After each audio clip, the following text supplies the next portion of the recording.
Did you know you could sponsor Nerd and Tie? That's right. For just $20, we'd read your name here or say something nice about you or your business. Just $20. Go to nerdandtie.com and find the sponsorship information on the website. This episode of Nerd and Tie is brought to you by listeners like you who have contributed to our GoFundMe campaign, which you can find more information about at gofundme.com/nerdandtie. On this episode of Nerd and Tie, Wonder Woman is the highest domestic box office numbers. Spider-Man Homecoming is a thing. HBO is developing a Watchmen TV show. Bill Lord and Chris Miller are off of Han Solo. You'll never guess who's on it now. Titan FanCon tells their attendees to harass the guest who canceled. Emerald City Comicon settles its Minions lawsuit and more on Nerd and Tie. Woohoo!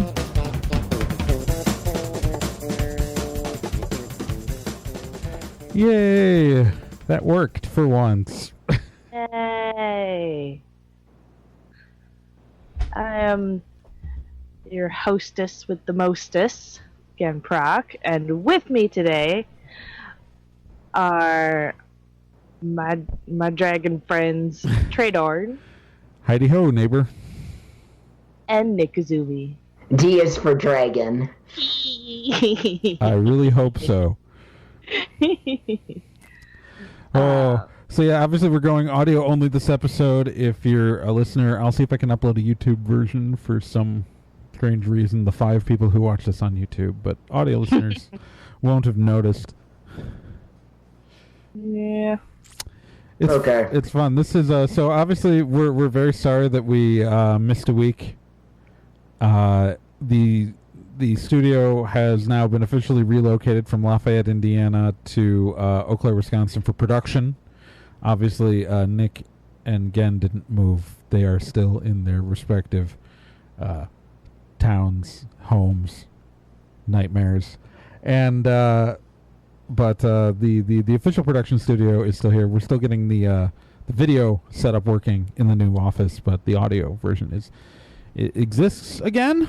But we had to skip a week because it was not plugged in remotely last weekend. The studio was in pieces. So I do. It was Independence Day. It was, yes. America. So some of us love America, and we're off celebrating America, and that's what I'm going to claim. And you can't prove we weren't. But and I will say that as it is summer, we're going to have a weird update schedule for the next couple of episodes.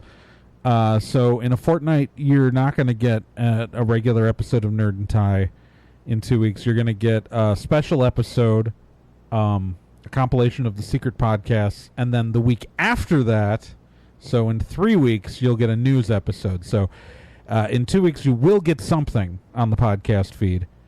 But because of timing and the fact that I'm going to be on a lake in 2 weeks, we can't record a live episode then. So we're going to do lake. It's the annual. We're commemorating the founding of Nerd and Tie episode, which has not been annual. The pre-record doing a pre-recorded special episode in celebration has not happened every year, but we're going to do it this year. Darn straight we are. Because of Lake. That's how we do it in the Bronx. Oh, but Gen, shut me up and take us into our first story. Taking you into the world of Wonder Woman. Woo! Which has been doing fantastically at the box office. It has the highest box office numbers in the DCEU. For domestic gross. Definitely for domestic gross. I'm looking at like over 300 million.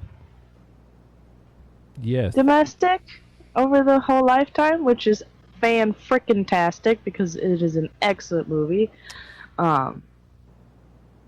Which I have not seen yet because I'm terrible. But oh my god, super really? Freaking good. Like, Totally Yeah. understand. I do not go to movies at all ever. go mug someone, Bad. take the contents of their wallet, and run out and see it. Because I mean, so it's 360. As of recording, it's 368 million, but that's going to keep going up domestically, and that makes it the highest grossing one in the DCEU. In the domestic box office, it hasn't opened up everywhere internationally, so it's past Man of Steel in total U.S. and plus international gross, and not the other ones, but it looks on track to get even bigger. And this is the difference between this movie and those other three movies, that it actually deserves to be making that kind of money. Oh, I'm sorry. I'm not sorry. It is the 10th overall in superhero movies ever made in domestic gross. Good. Like the only DC movies that have made more money domestically ever are The Dark Knight and The Dark Knight Rises. And one of those was good. I would say, and one of those deserves to be remembered. And then one of those seemed okay at the time, and then the more you think about it afterwards, you're like, what did I just watch? It really did become, we went through a tunnel and it became nighttime, and I didn't notice initially. But it's also the number 2 movie ever that's a superhero origin movie. For domestic gross. The only movie that has made more of it domestically is the first Sony Spider-Man. That seems... For superhero origin like yesterday, stories. but also forever ago. I know. That's that's That's like 2 Spider-Men ago. It's like it is the so it is, of course, it immediately was the number 1 World War I movie ever for box office. That's not surprising. That happened initially. It is the number 5 ever for action heroine category on Box Office Mojo, where the only things that are ahead of it are Star Wars movies and Hunger Game movies. And yeah, so Force Awakens, Rogue One, and then Hunger Games and Hunger Games Catching Fire, the only female-led action movies that have grossed more domestically. So I think Warner Brothers' big takeaway from this is going to be, obviously, is that if they want to make more money, it's clearly the reason why the film made money is because Batman emailed her at the beginning of the film. Right. Like that is clearly the only reason. Well, obviously the best options are to do that, or the other option, which is the next movie, have Wonder Woman be a hungry Jedi, and then it'll make all the money. Oh yes, of course. But it's Wonder Woman is just kicking the ass out of everything. I mean, this is I know Justice League is still going to happen, but is there? Do you think there's a possibility there is a light at the end of this tunnel of the DC Carnival of Sadness? Well, we found the one good ride so far. So yeah. Maybe, guys, everything else is broken, but the tilt-a-whirl works. Yeah, basically, that's where I'm at right now. And I mean, I don't know. Maybe there's hope. Well, it's almost they're like probably going to be drastically reshooting stinking Justice League anyway. I think it's going to be a tonal cluster boink, but yeah, I'm not counting on Justice League being good. But that's also a remnant of the. So it's like, what the one thing that like Zack Snyder doesn't really like superheroes. What gives you that impression? But that's why I think that's been the problem with all this. Like, Patty Jenkins genuinely loves Wonder Woman, and the one thing that it's the same reason why the same reason why I love Guardians of the Galaxy movies, although I don't really count Guardians of the Galaxy movies as superhero movies. Those are space opera in a superhero universe. The reason why, and is just that it's not cynical. And this is true of a lot of the reason why the MCU's really worked is because it's not a cynical franchise, and it is made with sincerity. Like, they don't, it's like there are valid criticisms that can be made to the Marvel Cinematic Universe. But the one thing it gets it right is the fact that it's very sincere. Like, it's not done like it's not really a cynical take. Like, it knows it's superhero movies, and it firmly embraces that. Even the Iron Man films, like, where you've got potentially a character, with the Tony Stark's, with Robert Downey Jr.'s Tony Stark, of like being a bad writer could potentially take that character and make him too cynical, or you know what I mean, or like sarcastic about the premise. But like, it's just a genuine, and I think that's like, Wonder Woman is the first DC film we've really gotten that takes it sincerely. We've gotten sincere Batman movies with, like, I really think the Batman, like the Nolan's, the first two Batman Nolan's trilogy, the third one, but all three of those movies, regardless of quality, were made like with this like, there's no one's like feeling snide about Batman existing. Like, the strengths of Nolan's I think trilogy, there's a little bit of cynicism there. I do think there's a little bit of cynicism in the Dark Knight films, but I think there's still enough respect to what Batman means there's as a definitely cultural cynicism. icon. There's definitely cynicism towards Robin, and so, but I think that's why the first movie is the strongest, and then it goes downhill from there, because the earlier parts of Batman's story Nolan liked, and then he didn't like the full finished product. And so, but either way, like, the reason why Batman Begins is so sincere is because, like, the reason why Batman Begins works is because it is sincere. That's the reason why. And then in the DC extended universe, with Man of Steel and Batman versus Superman, it was made by people who did not really like Superman or a truly sincere character like that.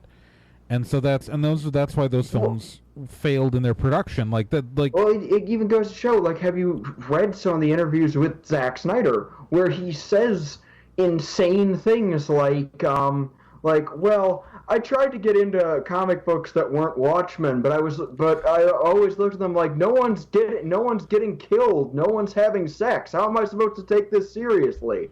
That's how he actually phrased it. It wasn't. If it doesn't have murder or sex in it, he can't take it seriously. His words, not mine. And that is why, arguably, Watchmen's his best comic book work. Mm-hmm. I don't think it's a good work, but we'll get into that later. Yeah. But so my point is that, is that Wonder Woman is, like, sincere, and it's good, and it doesn't suck. Well, Suicide Squad didn't have to be sincere. It just failed on every other level. Like, that's the only movie that you could make with characters who don't, like, sincerely like it, because it's a bunch of villains forced to, like, do stuff for the government. Like, those people, you don't want those characters to be sincere. Which is actually why I feel like they fucked up Deadshot a little bit. But because they tried to make Will Smith, because he was Will Smith, so they tried to make him likable, which is a mistake. I was about to say, Deadshot is someone who kills people for money. It's the reason I was worried about casting Will Smith in the first place. You take a character whose entire shtick is he kills people for money, and then you make someone who sweats charisma play it. Well, no, but it's even that, like, the way they wrote the character with the backstory, he's doing it all for his daughter, and no, just make him a dick. Mm-hmm. They did it really well in Arrow. Arrow did it well. The animated Suicide Squad movie did it well. Yeah, but it's pretty doable, is what I'm saying. But so yeah, to get around the point, Wonder Woman! Yay! I'm waving my arms back and forth. I'm realizing this isn't a video episode, so my being physically animated is in no way helpful. But I am still waving my arms around. And it's worthy of the arm waving. Yes. I want everyone at home to know that. Yeah, especially you, Mikey. So, speaking of sincerity, and as we mentioned previously, Spider-Man Homecoming came out this weekend. It was a movie. I saw it. I'm going to give you my thoughts. First off, which is why I should have shut up more during the Wonder Woman part, because you're about to hear a bunch of my voice. So, Spider-Man Homecoming came out this weekend, and oh my god, for the first time since Spider-Man 2, we have a Spider-Man movie that I walked out of completely happy about. Because I mean, don't get me wrong, I like some of the Andrew Garfield. I actually kind of like the Andrew Garfield movies, and was totally okay with them. Even the second one, which wasn't that great, but I spent both of those movies waiting for a main character to die. In the Andrew Garfield movies, the first one with Uncle Ben and the second one with Gwen Stacy. Like, that's oh, fair. Spoiler alert, Gwen Stacy dies. That's just... I guess it doesn't really matter anymore since that story's not going to go anywhere. Well, that's just spoiler alert for the comics. Gwen Stacy died. Oh, yeah, that's right. You know, well, I mean, alternate universe Gwen Stacy is... I'm reading some books from the 60s yet. Yeah. Did she die in the 60s or the 70s? Anyway, there were a couple decades behind. So Spider-Man Homecoming, we've got a high school-aged Spider-Man, which he hasn't been in high school since, like, year 2 of the comics, but whatever. Because that was... Like, he got out of high school back when Marvel was actually trying to do real-time before they switched to the sliding time scale.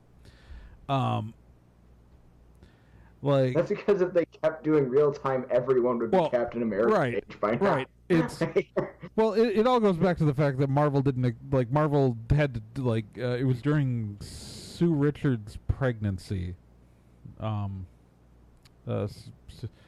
Storm's pregnancy with Franklin, that the time scale started shifting because their stories took so long that like she was pregnant for like a really long time. But that's Marvel. But besides I mean, yes, it is true that it is a high school age Spider-Man story, and for most of us who grew up reading Spider-Man, Spider-Man was not in high school, so it's I keep waiting for the franchise keeps rebooting every time we get him into like adult Spider-Man, because I mean I'm in my 30s, so my Spider-Man growing up was adult married Spider-Man, like Spider-Man married to Mary Jane, like. And I stopped reading Spider-Man with when they had the whole like marriage erased from the timeline thing when that happened. Like that's when I was like, okay, screw you, Joe Quesada, I'm done with Spider-Man books. But but my Spider-Man is like a professional adult, married professional adult. You know, that's a Spider-Man, and so yes, it is a movie where we have yet again another iteration of high school Spider-Man, but.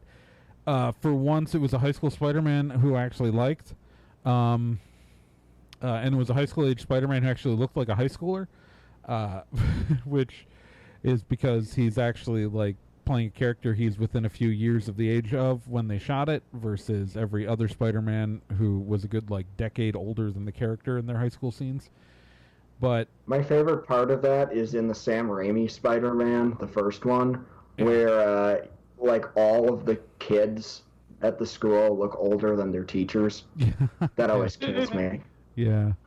Every time. So to avoid spoilers, I will say that while it looked like the trailer had given away the whole plot of the film, it did not. There's a major element that they managed to keep out of that. I'm not going to spoil it. So it's like, it took me, like, I don't know why it took me by surprise. I should have pieced it together, but it took me by surprise. But it wasn't like this feels out of left field. It was a more of a oh, I should have seen that coming. But so Uncle Ben is so dead before the film that they never say his name. Good. There's no flashback to it. there's like that was my concern. It's not that like I knew Uncle Ben would be dead before the movie started, but like I was afraid of like a flat like a pearls hitting the ground scene, like we get in every Batman first movie. Every time they reboot that franchise, but there's not. There's no scene. There's no reference. The only reference to Peter's origin is at one point he like in a clip of when because it's in the trailers that his friend finds out that he's Spider-Man. That his friend Ned finds out, and there's kind of a montage of Ned quizzing him and asking him questions, and the most we get out of it is Ned saying, "So you got bit by a spider?" And he went, "Yes." And then Ned asks him, "The spider bite me?" And Peter goes, "The spider's dead, Ned." Like that's funny. That's the whole origin we get. And like and they also like but say, honestly, at this point, Aunt May's been through a lot this year. Origin. Like, well, no, it's like you can't make this movie if it were. This is a movie that it was made because we've gotten 2 versions of his origin in the last 15 years.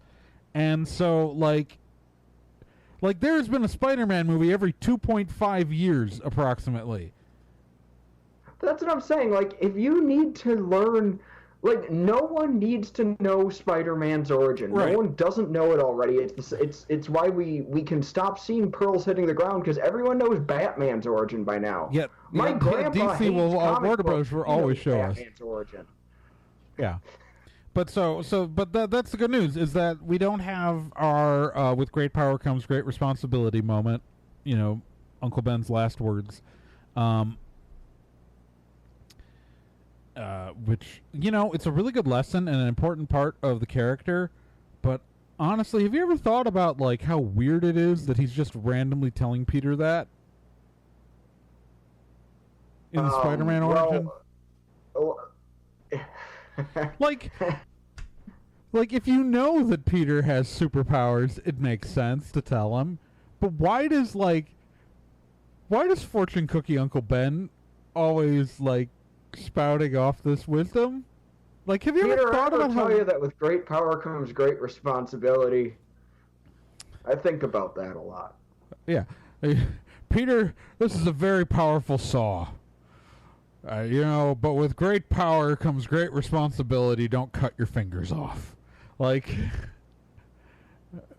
just throwing that out there. This is a 220 line, Peter. And with great power, with great electrical power comes great electrical responsibility. Like, that's just... Like, it literally just occurred to me how weird it is that, like, that particular piece of advice is what he said. Like, because he just thought Peter was going to the library. Like, what the heck? Or, whatever. But anyways, Homecoming, in the event that you secretly decide to, fight in a cage match, you should know that with great power comes great... When you're wrestling with superpowers, and some guy's robbing the management of the wrestling league, remember that with great power comes great responsibility, because if you don't stop that guy, he's going to kill me. It's... I don't know. Spider-Man's origin is weird when you really think about some of it. But I do love the fact that we can believe a Peter Parker... we can believe in a Peter Parker who created web fluid all on his own, but can't sew. Sewing is the one superpower this Peter Parker doesn't have. Every other Peter Parker was able to sew a nice suit. This Peter Parker did not take home ec. Counterpoint, there's no way that someone with his... who is as impoverished as Tobey Maguire or Tom Holland are, would be able to get the supplies they would need to sew a costume of that sort of complexity. I don't believe it. I don't believe it for a second. Furthermore, I'm good at making as a cosplayer. I'm good at making props. I couldn't sew anything that good. You saying you couldn't buy a morph suit and dye it? There is no way that the Spider-Man costume that they wear in any of those movies is a dyed morph. Well, no. I'm not saying the movie costumes. I'm saying the comic costume. Oh, the comic costume, I could probably do that. Right. That's what I'm minutes. saying. This is what I'm 20 saying. minutes, I mean like a week, but you know what I mean. Ken keeps looking like she's going to say something and then leans back, and it's funny. Yeah, because even though we're not doing video, we're still video connected to each other. So we can all see each other even if you can't see us. But, okay, so Spider-Man Homecoming, which I'm supposed to be giving you a review of right now, is I'm just going to say that this movie is great. It is the first Spider-Man movie I've seen since Spider-Man 2 where I've enjoyed the entire film from beginning to end because I wasn't dreading anything. Like you really take for granted, I know that there are a lot of people who maybe didn't know the comics, who didn't know about Gwen Stacy's death, although, Ow. Well, there are people who just don't read comics and don't read comic forums who are casual moviegoers who would go see a Spider-Man movie. I mean, think about it. If you'd only seen Sam Raimi's movies, the only reason you'd know the name Gwen Stacy is because she's in Spider-Man 3. Yeah, that's true. It's... so seeing, you wouldn't necessarily expect her then to die in Amazing Spider-Man 2.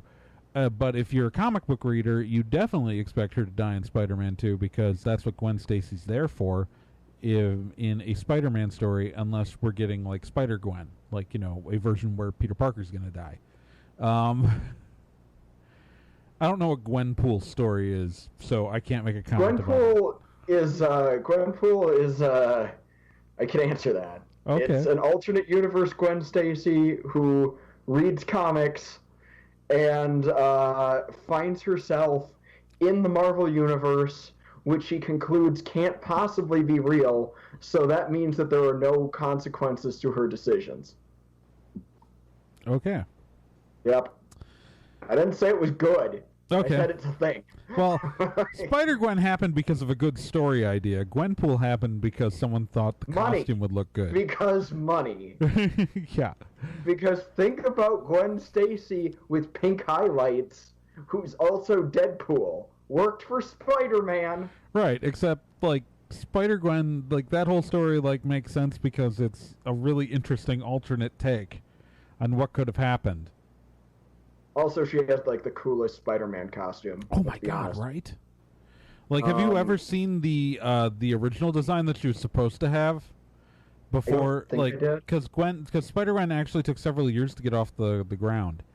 And so the original writer who came up with the concept, his notes for the costume were lost, and then the artist came back with a costume and sent it to him, and it was totally not what he wanted, but it was just so cool. The original costume that they wanted to do for Spider-Gwen, as described by the writer, was based off the outfit that Gwen Stacy died in, with a trench coat. No, a terrible idea. Yeah, no. So we all got lucky there. But so that's why. Just to kind of wrap up the Spider-Man thing, because I want to avoid spoilers. It's solid, it's fun, it's light, it feels very integrated into the MCU. That shot you saw in the trailer of Iron Man flying next to Spider-Man swinging is not in the movie remotely and was literally created for the trailer because the movie studios asked that they have a shot with both of them in costume, and didn't look cool. So they just literally rendered that out to have a cool-looking shot with the two of them. Because yes, there are moments in the film where Tony Stark is in his Iron Man armor, and and Spider-Man is Spider-Man, but that is seen as not one of them. Which is why, if you were watching that trailer and said, "Wow, that shot seems really trailery," that feels really weird. I don't know how that would fit into a movie. It's because it never did. It was never part of the movie. But overall, this is very much a good Spider-Man movie. It just, every 2.5 years, Spider-Man for the last 15 years. on average. Don't worry, I'm sure the MCU will continue the great tradition of finding a way to reboot Spider-Man. So in 5 years, we're due for another one on average. A new Spider-Man. You know. We'll just have a different... It'll be like, oh no! Like, by defeating Thanos, the Time Stone has reset Peter Parker back to high school. Oh, man. Speaking of out-of-continuity remakes no one was asking for. Nice. So, yeah. So, maybe not nobody. So, HBO has, announced that they are, developing a live-action television series, or rather Damon Lindelof is helping them develop a live-action television series based on Alan Moore and Dave Gibbons' seminal comic, Watchmen.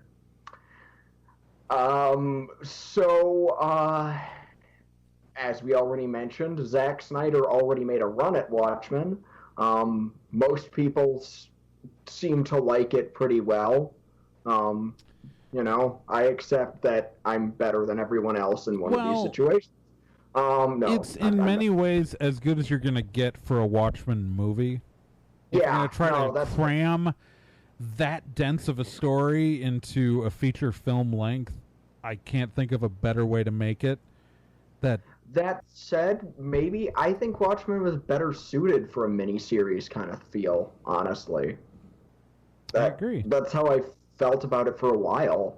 And so I'm kind of excited for this TV series thing. I'm excited for it. I'm a little cautious about Damon Lindelof because he comes from the J.J. Abrams school of storytelling. I mean, like, think about the things he's made. Lost. Mm-hmm. That's true. Which had and I'm in the minority of people who really liked the way Lost ended. Like I fully enjoyed Lost from beginning to end. Okay. I think that it works much better as a binge-watching show because there is, I think it's either the second or third season just drags on forever. But if you watch it like 3 episodes at a time, it doesn't feel like it drags forever. But I can see, like, if you were watching it like an hour a week, it would be really. It's like, you know how like the second season of The Walking Dead would have been boring as crap to watch on television, but can be entertaining binge watched. Like, I'll take your word for it on that one. Yeah, it's I really like it. I mean, well, because the secret to the this is completely aside, but the secret to The Walking Dead season 2 is that they had their funding cut while having more episodes ordered. So they had to find a way to save money, and they saved money by sitting on that farm for a really long time. But doing nothing. But anyways, Watchmen, so Damon Lindelof, the only reason would be concerned is because sometimes his stuff can meander, but he does have source material in this stuff. Like, the problem with Lost is that they were making it up as they went and had to tie together a story, and this is a situation where he'd have a blueprint. And again, I feel like being able to spend more time with these characters is important, and I feel putting it with someone who's going to value character development and dialogue over action sequences. Like, that's when you really break it down. And what I didn't do well in pretty much every other time I've attempted to review Watchmen is to try to sum it up with any semblance of brevity. And I guess if I'm going to do that, the easiest way to say it is that Watchmen is not an action piece. No, and it shouldn't be an action piece. Shouldn't. And that's my problem with Zack Snyder's version, is that it's an action movie. It takes scenes that in the comic are dirty and ugly fights and turns them into these over-the-top hell yeah, bro! Fight scenes for frat boys to high-five each other. Well, it's because Zack Snyder completely misunderstood the source material. And also, but I will say that, like, it's what he did very well was kind of capturing frames of moments, and that's what Zack Snyder does best, is capturing that 20-second moment. Again, have you read Watchmen? I've not read it, at least not for a long, long time. I may have glanced at it in high school, but I do remember the film. Okay. If you need I have an extra copy if you'd like to borrow one. I should borrow it and reread it. It's worth reading, and it's worth remembering. It really is a good book. Okay, but Ken, you've seen the movie though? Yeah, a couple times. So this is my question, because like obviously Nick and I both saw the movie having read the graphic novel first, was the movie easy? Were you able to follow the movie easily? That is my question. No. Right, because and that's not at all. I was just like, wait, who's this guy? This is the bad guy? Yes. Oh. Blue penis. Okay. And why is he blowing up now? Okay, cool. Yeah. Sure. Yeah, it was like without knowing the source material at all, it's really, really hard to understand and get really excited about. Yeah, because that is exactly what I suspected. Because like I had read the graphic novel, Krista had read everyone I saw that movie with had read the story before, so we all knew what was going on. And so I think that's the big problem with Zack Snyder's film is that like I don't see how anyone who didn't read Watchmen would have been able to watch that. And like I feel bad for David Hayter, who wrote the script, who had to like, that's right, Solid Snake wrote the script. Look it up. I'm not kidding. The voice of Solid Snake. Just single-handedly defeat a Gundam with a Zaku. He also writes scripts. Yeah. The voice amazing. of Solid Snake wrote the script for Watchmen. And like I'll say, like the strongest point of the entire film is the historical montage at the beginning of the movie. Like that is the best part of Watchmen. Yeah. But like, because the genius of Watchmen is that it tells the story in so many different ways. It doesn't just give, like, yes, there's the central narrative told through the regular comic panels, but there are interstitial moments where you get, I mean, besides the fact that there are characters who, like, have entire, like, side stories unrelated to the main plot, just to give you the texture of this alternate world, where superhero comics weren't popular, and so you got the kid reading the comic outside the newsstand who's reading the pirate comics, which pirate comics, of course, are the popular form of, comic books in a universe where superheroes are everywhere. But you get, like, articles and snippets from, like, autobiographies and just, like, all of this, like, background information between chapters of the book. It seems more like a bit of a scrapbook feel. Right, it does. Mm-hmm. Yeah. It's exactly Whereas what they were going for. You can't get that in a film. You just can't. Right, and so, like, if you read, like, if you get, like, half an article and you can read that, suddenly you get, like, 10 details about the world that you know then going into the next chapter of the book. And so, like, it informs the reader on stuff that then doesn't have to be explained in the primary narrative. And when you lose all that supplemental material and you make that film, like I can see a TV series working because, like, just to bring it back to the actual topic at hand, I can see a TV series working because you can do, like, interstitial, like, newsreels instead, clips to documentaries. Like, there are ways to do it that would be too much time filler in a movie. You know what I mean? Like, you can't do, like, but you could do, if you're doing, like, I don't know how long HBO episodes are because I don't have HBO, like whether they go full 60 minutes or a standard 42, but like you can do 5 minutes of a 42-minute episode dedicated to, like, clips from, like, fake documentaries and things like that you can't do in a 2.5-hour movie. That, you know what I mean? Like, you can't, like, you can't cut from the narrative. You can't cut from the narrative in a 2.5-hour movie also for pacing, while in a TV show, because you have natural cutoff and endpoints, because even on a network like HBO with no commercials, you still have, like, there is a natural beginning and endpoint to the episode like there is with a comic issue, because Watchmen, while we refer to it as a graphic novel and effectively as a self-contained story, was published in standard comic issues that went out to the the newsstands, and the and it reads like it's very episodic. Yeah. It already, I mean, hell, a few years back they did a motion comic of Watchmen, and each of the chapters were released as episodes, which worked because it was just like, oh, look, it's a little animated thing. Yeah.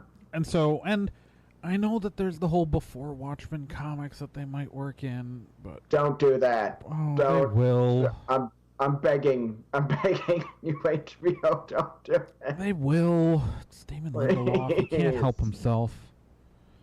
But I'm begging them. I mean, what did I do to deserve this? But it is what it is, man.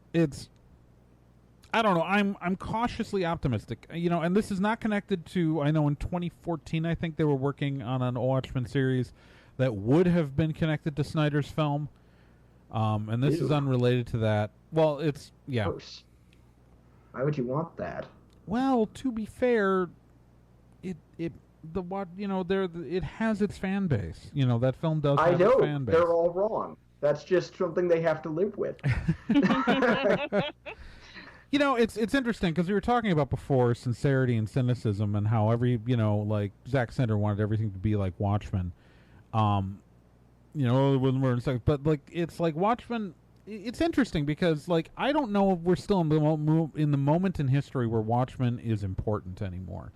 Like that's true. Watchmen was an important text when it came out because it came out in a world of like earnest, like there was still grimdark stuff happening in superheroes, but it was a much more like, with the exception of some of the Batman stuff happening, it was still a very like earnest, sincere world of comics, and so by writing a cynical story, you stood out, like you were the antithesis of that. But the problem is that between that and Dark Knight Returns, between Watchmen and Dark Knight Returns, we had a generation of comics fans where, because those two sold really well and were critically acclaimed, every comic written after that tried to ape the cynicism and darkness and grit of those comics, and suddenly anything that wasn't those wasn't deemed adult.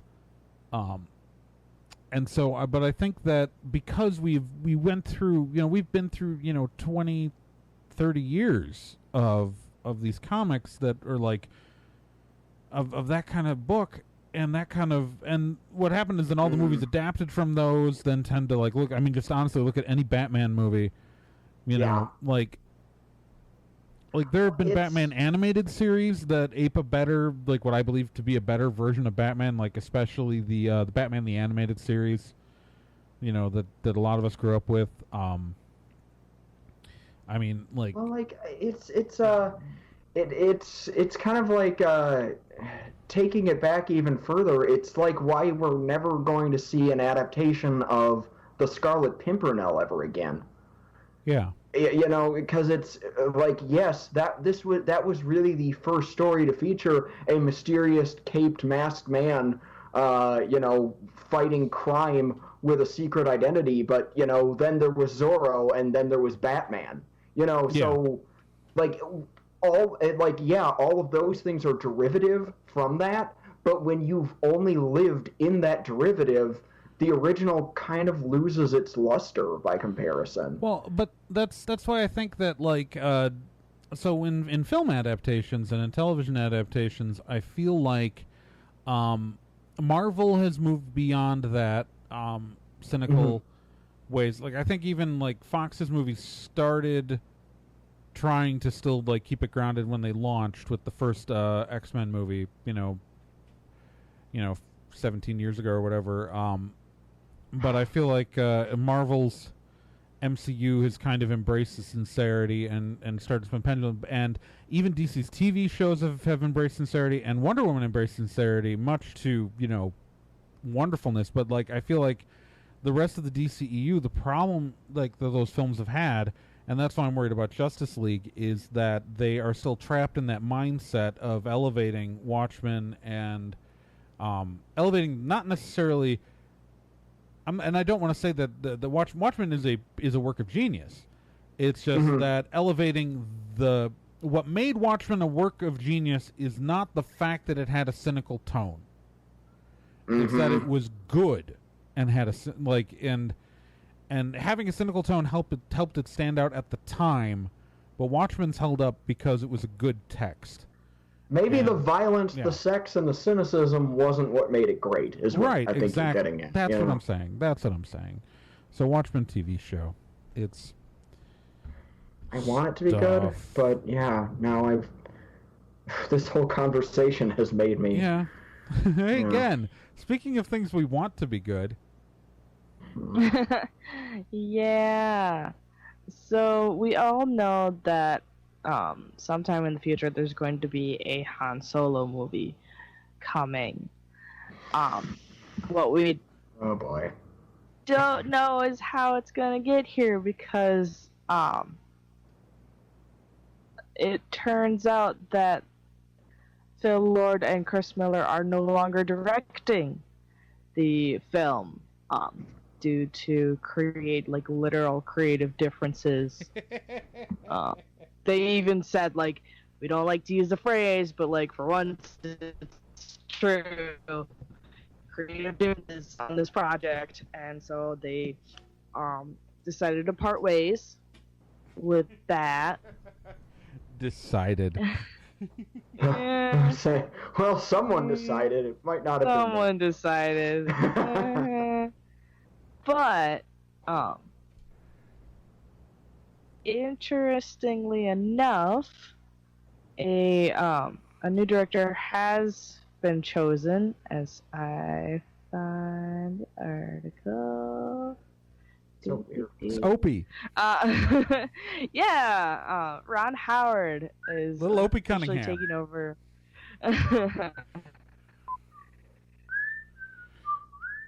Okay. Ron Howard is going to be slated to direct the Han Solo film, or at least finish the mess, right? Because they've been shooting since February. Let's keep this in perspective most here. Most of it should be done by now. This is going to come out spring of next year. Yeah, that's the expected release date. There are only a few weeks left in the production schedule. I was not big on this movie in the first place. Who asked for this movie? We got Han Solo's origins. Star Wars. Hot mess. You want to see Han Solo's origin? Go watch A New Hope. Right. I mean, he was a dick. That's all I need. Yeah, it's I mean, what's the movie? Because the first A New Hope is him his story arc in A New Hope is he starts out as a dick, and then ends the movie as kind of less of a dick. So this is going to be a movie of how Han Solo became a dick? Fun. I mean, let's... Looking forward to it. So this movie has had problems, this whole production. They sent their lead actor had to get sent to acting classes halfway through filming, and the theory is just that because the actor actually has been in other stuff and did a good job. I can't pronounce his name, so I'm not going to say it, but you can all look it up. But the going theory is just that he wasn't acting enough like Harrison Ford. So, so he wasn't believably young Harrison Ford. But, okay, so Phil Lord and Chris Miller are best known for, they directed the Lego movie. They created the TV series Last Man on Earth, which is phenomenal. And the canceled Far Too Soon Making History, which I actually genuinely enjoyed. It was really stupid, but I really liked it, that show. But so Phil Lord and Chris Miller have done they've done good work. Last Man on Earth and the Lego movie, just those two things on their own stand up really well. They were the only reason I cared about this movie. So the problem, honestly, the problem is, and I think this is they've been clashing with the studio since the beginning on this film. So I mean, you have to think of the Star Wars movies are effectively being treated the same way the MCU is treated effectively like a TV series. This isn't a world where directors get complete say. This isn't a world where in a normal studio director-studio relationship, the director gets way more creative freedom, but because they're fitting it into a pre-existing. Kathleen Kennedy's word is God, and so really what's happening with Lawrence Kasdan writing this thing, Lawrence Kasdan kept getting really mad at Chris Miller, the Phil Lord and Chris Miller, because they kept going off script. They kept going off script. Phil Lord and Chris Miller kept going off, like letting actors improvise, changing things up, and now I don't know if this is a good thing or a bad. Like, I don't know if it says good, like that. If it says that there's something positive about the production, that they are so wanting it to fit into the continuity for fans, or if it's a bad thing that they're not letting the film be something other than it's not. Like, we saw the same kind of, like, it didn't result in anyone getting fired for Rogue One, but we did see the same level of creative, like, oversight and like control from the studio for Rogue One, and I think in that case it worked out really well. Rogue One ended up being a pretty phenomenal film. I think we can all agree. It's probably my second. It's close to my second or third favorite Star Wars film, honestly. Yeah, I like it. I like it better than the special edition of Jedi for sure. I don't know if I like. We all agree that it's good. It's. I have like. I parse this like because special edition of Jedi is way worse than the original version of Jedi. Which I should be clear that, like, say, special edition of Empire I think is as good as the regular edition of Empire because they didn't mess with the story structure in Empire in the special editions. I prefer watching the original cut, but I can watch the special edition of Empire and be perfectly happy because Empire's the best. I prefer my potato asteroids. Thank you very much. But in any case, so that's the one concern, is that the only thing the Han Solo film really, like, the main thing it had going for it was just that it was going to maybe be like a lighter toned romp film, you know, because we had a very serious war movie with Rogue One, which, you know, I don't mind, and so I guess the only concern is that they're going to try to make, because if you're not doing funny, like, what is the point in making a Han Solo prequel movie? You know what I mean? Like, yeah, well, why would you even hire Miller and Lord in the first place if you don't want funny? Well, I think it's because they were just defiant to the studio. I think that this is really based on kind of like, I've done a little bit of research on this, and it really seems like they'd been warned not to do stuff, and they kept doing it. Like, Kathleen Kennedy would say, or Lawrence Kasdan would say, don't do X. And then they'd immediately go do X.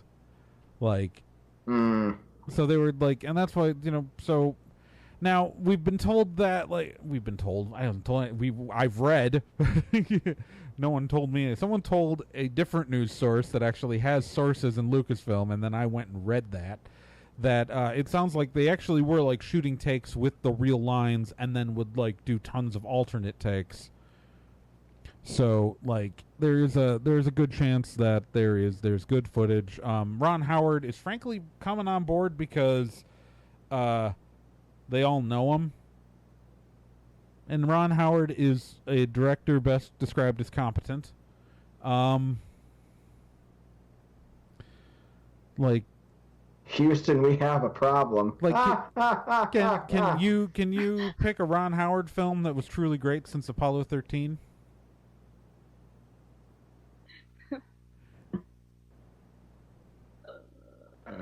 No. That's the only Ron Howard film I could even think of offhand. To be fair, I can't think of any. So. Really? Honestly, just a second. That's like. There's. What other movies did he even do? Well, I'm just gonna double check that I'm right before. Yeah, Is he directing The Dark Tower? Cocoon. Oh yeah, he was one of the people attached to direct the Dark Tower at one point. Everyone was attached to direct the Dark Tower at some point in history. I was attached to direct the Dark Tower at one point. But dude, Cocoon. Cocoon. I didn't see that. Well, I mean, it's been out since 1975, man. Yeah, well, I haven't gotten around to it yet. I'm too busy watching classics like Gamera versus Giron. I mean, for the 7th time. Have you ever seen Splash? Willow? Willow? I love Willow. Jesus. Yeah, but he also directed the live-action Grinch movie. But he also directed Backdraft. Frost Nixon, that was recent and good. A Beautiful Mind, which he won an Academy Award for. He did Arrested Development. And then he did all of the Da Vinci Code movies. All of them. All those weird all of them. Dan Brown movies. Like, did you even know that they made an Inferno movie? I did. But that's because I have a special deep-seated hatred for Dan Brown. Like, I mean... He made going to my high school a huge pain in my ass. Did Dan Brown beat you up in high school? No, I was a devout Catholic in high school, and thanks to Dan Brown, everyone, half the people I talked to believed that I was some conspiracy theory keeping, self-flagellating person who accused me of keeping all sorts of secrets that if they read a goddamn history book, they would know weren't secrets at all. It's just that Dan Brown knows Americans are too stupid to know anything about church history, so he acted like it was some big conspiracy. Wait, the people in your high school thought that an average Catholic person on the street would know about the conspiracies proposed by Dan Brown books? Yes, they did. Have you considered that you just went to high school with really stupid people that has nothing to do with Dan Brown? Can't it be both? I mean... Can't Dan Brown still be a shitty writer, which, by the way, he is? I've never read any of his books, so I can't... Well, you're doing yourself a favor in not doing so. Well, the good news is that Lawrence Kasdan wrote this movie and not Dan Brown. Assuming Lawrence Kasdan did write this movie. You know, this Han Solo movie doesn't even have a name yet. Yeah, that's another. This is it. This is going to be Disney's. You know, I don't want to call it like that. I almost called it like that, but this just feels like this is going to be Disney's first Star Wars turd. Like, I'm sorry. There's nothing is making me excited about this. The Han Solo movie. I forgot it was even happening. Like, that's how excited I was. Oh, well. Exactly. It's coming out. Right. It's going to be the first Star Wars movie that comes out in May. So it's going to be the first Star Wars movie since the new movie. It's going to be the first Star Wars movie since the Clone Wars pilot that I'm not going to give a crap about. I'm going to care. Yeah, Lawrence Kasdan wrote the movie with John Kasdan. Okay, good. I want to care. I want to care. I really do. Lawrence Kasdan. I want to see the movie about Lawrence Kasdan writing this movie with his son.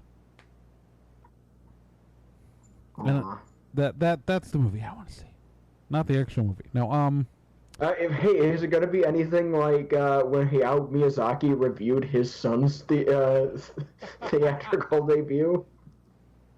When Goro Miyazaki directed a adaptation of Ursula Le Guin's Tales of Earthsea, and Hayao Miyazaki said it's crap, no one should watch it. Oh Jesus! you know, Ursula Le Guin said more or less the same. Yeah, but you know, he's still very much alive, by the way. You know, It's one of those things where you usually be nice to your kid. Nope. Right. Like that's just mean. Ah. Stupid thing. You know, speaking of being mean. Oh boy. Because that's the best segue I could come up with today. and maybe yelling at people. There's a convention in this world called Titan Fan Con. If you've never heard of it, that's okay, because it's a con in Odessa, Texas, and why would you ever go to Odessa, Texas? Unless you were really wanted to see how inaccurate heroes represented that area of the state. Anyways, Titan Fan Con is a small comic convention that ran a couple weeks ago in Odessa, Texas. It's one of the myriads of cons that dot the American countryside, and pretty much we wouldn't give a... Well, I mean, we'd care about in the sense that we always care about conventions, but wouldn't be the sort of thing we'd bother talking about on the show if it weren't for the fact that they did something tremendously stupid. Originally, at the show, actor Seth Gilliam was slated to appear as a guest of honor. Seth Gilliam is an actor who is on The Walking Dead. He plays Gabriel on The Walking Dead. It's the actor had to cancel his appearance. And this is, anytime you book a working actor for your convention, be they voice acting, that is always the risk that your convention, that someone's going to come up in their schedule and they're not going to be able to appear. It's just always a risk you take. And frankly, actors from The Walking Dead have like the biggest reputation for canceling on cons. Because Norman Reedus is like a legend for just like canceling half his appearances. Like, it's so... It's not like something that the convention should necessarily... I mean, like, it's something that they should have been prepared for as a possibility. It's a known risk when you bring in working media celebrities. When Titan FanCon announced this cancellation, though, they didn't exactly handle it, in the best way. In a now deleted post to the con's official Facebook page, they posted, and I'm going to quote here, "We were made aware by Seth Gilliam's management. Despite all obligations being fulfilled, Gilliam could not make the trip out to the show. We wish he was able to, but this is all we know at this point. Please feel free to contact his personal Twitter at the Seth Gilliam.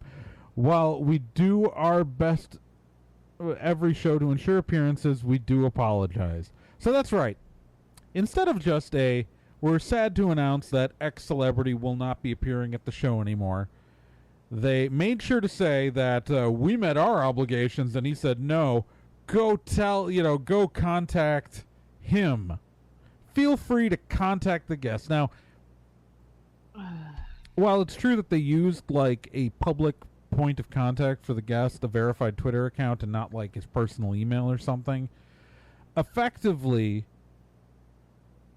What they were saying was that they were really just kind of pointing and saying, "It's not our fault, go blame him." Like, we did all of our stuff and he just canceled on it. Like, can you believe that? Now, Seth Gilliam, of course, responded a few hours after they posted this with a post saying, "To the folks who are disappointed I'm not in Texas this weekend as I should have been. I wanted to go to Odessa, but there was a change in my schedule, and they wouldn't pay for a change in my flight, even though I offered to repay them immediately for the change." So what happened was the schedule changed. He couldn't make the flight that they had booked. He would have said he would require a different plane flight, and said he would cover the costs, afterwards. The guest offered to pay for the difference in the cost. He just couldn't, obviously buy the tickets for the con.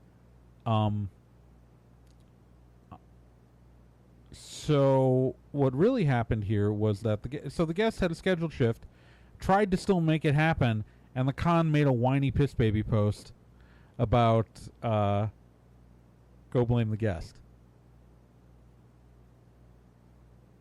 Jifka. JFC. I don't even. Like, how unprofessional can you get?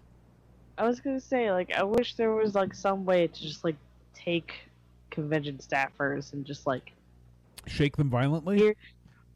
That and like just shove them into a course on professionalism. Like, come on. Stop being so childish. Why can't cons do basic PR? This is my question. Honest to God, why can't cons do basic PR? Right? The better PR you do, the better your con does. Like,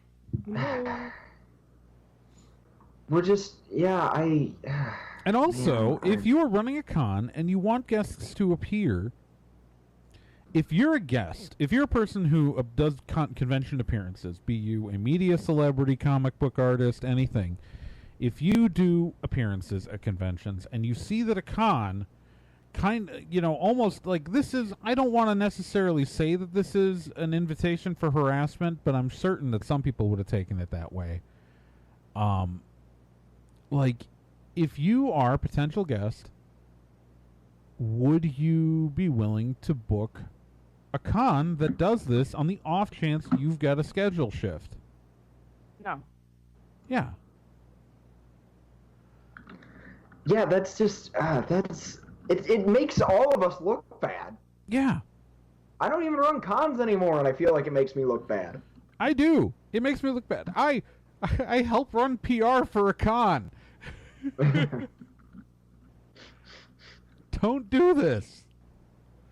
This is stupid. Yeah, oh my God. Yeah, no. This is, I cannot begin to even.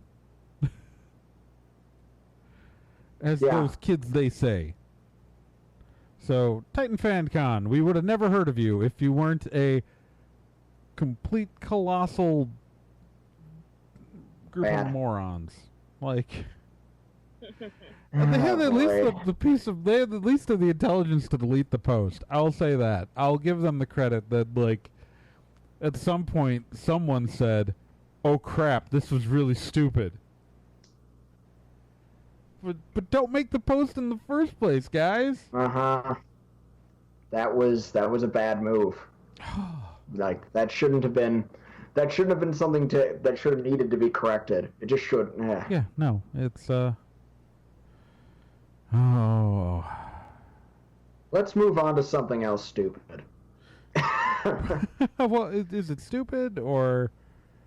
I guess it's a happy ending to a stupid situation, I guess. Yeah. Happy-ish. We'll go with happy-ish. Anyway.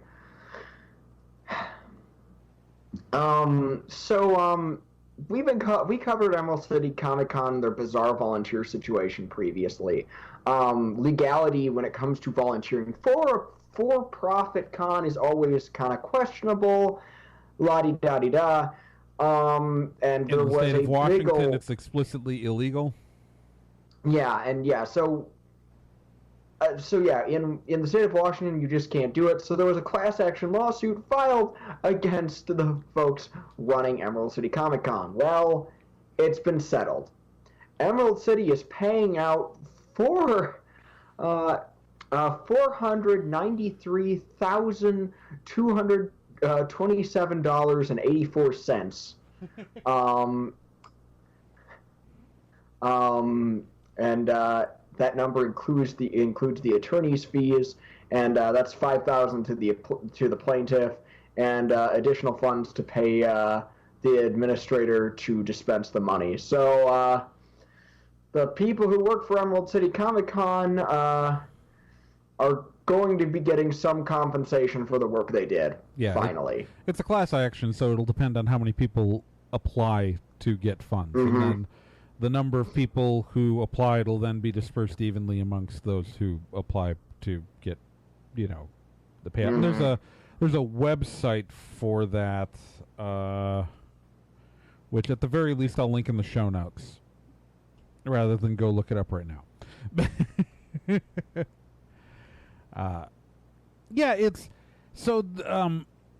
This is a weird situation. So the lawsuit was brought. I forget what years, but so when ReedPop bought Emerald City Comicon, they started paying their quote unquote volunteer staff, the minions, immediately. So under ReedPop's management, they've been in compliance with the law. So the lawsuit covers the last couple of years of Emerald City Comicon's prior management's. The last couple of years it was run by the prior management, but as the company was purchased, ReedPop is still responsible for the prior legal obligations of the previous owners in the operation of the company. So this is honestly, from what I've heard, is it sounds like the lawsuit was brought on after people realized they should have been paid. Because Washington explicitly outlaws volunteering for for-profit companies. It's a legal gray area in most of the country, but in the state of Washington, there's explicit stuff about this, like in their state law. So it's mostly that when ReedPop started paying people, to be in compliance, some people started going, "Hey, wait, why did this change? Oh, well, we have to. Oh, wait, I did this work." And I didn't get paid, so I'm due minimum wage, and so it's a happy ending that they settled. That this is a it's as happy as it's going to get anyway, I guess. Well, I think it's important because there is explicit law in this case. You know what I mean? Mm-hmm. That's true. This isn't a situation where a con who was operating in a legal gray area, nothing was really decided here for precedence because the law was very explicit in Washington. This isn't case law that's going to affect any of the for-profit company conventions operating in the rest of the country because, again, in most of the country, this is just a gray area. The Department of Labor says it's not okay, but it still hasn't been decided everywhere, and it's a complicated situation. I think that for-profit conventions probably should be paying their people. I agree. And I say that as someone who ran a for-profit con and I didn't pay my people. But if... but we didn't make any profit. I mean, yeah, what? That's right. I mean, that's true. Oh. Spoilers. I drove by the so the thing with living in Eau Claire is I drove by the site that was the plaza. I drive by that every day, and it is just really weird because the new hospital's going up, and it's just it is just all constructed. It is such a bizarre thing to different. It's a different view off of Claremont. It's just weird not having the plaza there anymore, but. Yeah, no, it's if you wanna not pay your volunteers, organize a nonprofit convention.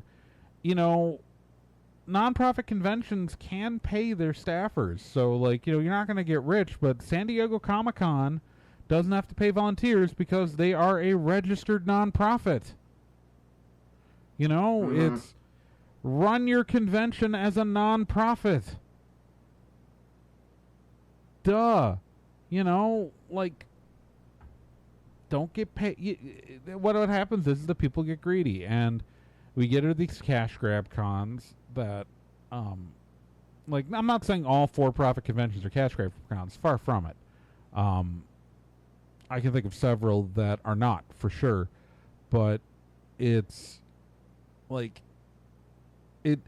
frankly, in some of these areas, it's so easy to organize a social club nonprofit to run a convention that it makes me scratch my head and wonder. I don't know. Just pay your people. Pay your people. If you can't afford to pay your employees, you can't afford to run the business. It's it's really bad in the Comic-Con world. In the anime convention world, yes, there are some for-profit operators that I can think of a couple. Although one of them just had to pivot from being an anime con company to a gaming convention company. But there are a couple operators. But for the most part, a lot of conventions are operated as nonprofits. Most of them are. The vast majority. You take a look and. But in the comic world, in the comic convention world, a lot of these shows are run as for-profit shows.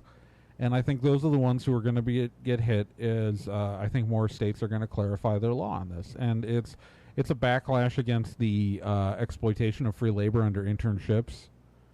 And just pay your people. If you can't afford to pay people, don't run a convention. Mm-hmm. Obviously, in the case of but that's you see the shift. I mean, obviously, Emerald City, before this lawsuit even was filed, had already shifted to paying its people. Phoenix Comicon this year started paying its volunteers. Like, so some of the bigger shows, like if your show's big enough and profitable enough, you can afford to do it. And it's just do it. Although Phoenix Comic-Con did try to create a non-profit organization just to manage their volunteers to get around it for about 5 minutes before we all freaked out about it. Yeah, I think we should hit the mailbag, man. Let's look what's in there. There's got to be something in there. I see at least one letter, and it's from Langland. Yay! Oh boy! Spider-Man, Spider-Man, does whatever a spider can. Hey nerds, so I watched Spider-Man Homecoming on Friday night of the opening weekend. Well, I have to say I'm actually very pleased with the movie. I have had my disappointments with Spider-Man movies in the past, but this one actually stayed very loyal to the web-slinger we love. I like how we are actually going to fully explore his high school life, unlike the last two runs where they pushed to get Peter Parker out of school. You mean like I love the comics? I love the many Easter eggs they threw into this movie, and I liked how well they did the Vulture. I know it wasn't aimed to be an origin story, but this movie did a good job giving brief explanations of the events we are already aware of. No, Trey, you don't have to do a rant about killing of Uncle Ben. I know! I'm very happy. Yeah. There's one thing that my younger brother, who might I add is a huge Spidey fan, is still annoyed with. Peter Parker taking off his mask while in the final battle. Still, overall, this was a good movie, and I have said it before, can we please get a Spider-Man movie with Mysterio as the villain? I think Mysterio would be awesome. I'm not the only one, because there are blogs and polls all over the internet asking for Mysterio as well. Well, nerds, that's all I got to say. I think this movie was very awesome, and the third one was definitely no charm. Peace out. I hate Mysterio. Mysterio's dumb. He's got a fishbowl on his head. It's we are in a weird spot, though, because Kevin Feige says he doesn't want to reuse Spider-Man villains. And those other 5 Spider-Man movies burned through like 5 of them. I mean... I think Vulture was a good choice. Oh, I will say, there's one little thing I love about this new Spider-Man movie. During the Marvel logo, which the new Marvel logo takes forever, instead of like the regular Marvel music, they literally played a orchestral version of the 60s Spider-Man theme song. Da da da da da da da da da da. Like they literally played that song. Nice. Well, that's awesome. Yeah, and also you don't see the title of the film on screen until the end of the movie. That's becoming more and more common, I've noticed. Yeah, like there's no title screen in this film. Correct me if I'm wrong. Write in, tell me, but I'm pretty certain that we don't see the words Spider-Man Homecoming on screen until the end of the movie. Well, Guardians of the Galaxy shows us the title card right away. You know, with Dancing Baby Groot. Yeah. Yeah, no, this was and we talked about this for a long time earlier in the show, and I was like, we didn't need a third Spider-Man reboot, and in many ways this was all the things I would have hated about like a full reboot. Like most things that would have happened in most versions of a reboot we didn't have to watch, so we didn't have an origin story. We just got we know who Spider-Man is, we have Spider-Man. I think the dwelling on high school age Peter Parker, normally I would say I could do without, but okay, so I have a preference for not seeing that. That said, they are executing it well. So it's like I still like it. It's like you're really in the mood for a steak, but someone served you delicious lobster instead. Like, it wasn't what you wanted, but it's still really good. Mm-hmm. I can live with that. Yeah. That sounds good. I'm looking forward to seeing it. Yeah, so... someday.